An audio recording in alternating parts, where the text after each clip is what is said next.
هذه الرسالة عاجلة إلى سكان جنوب لبنان، انتبهوا إليه بعناية. نظرا لأنشطة حزب الله ونقل عناصر إرهابية إلى جنوب لبنان برعاية السكان المدنيين، يضطر جيش الدفاع للقيام باستهداف واسع ودقيق لأنشطة حزب الله الإرهابية.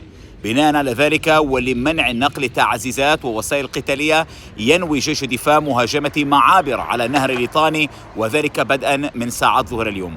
فحرصا على سلامتكم يجب عليكم مواصلة الانتقال إلى منطقة شمال نهر الزهراني والامتناع عن أي تحرك جنوبا الذي قد يعرض حياتكم للخطر.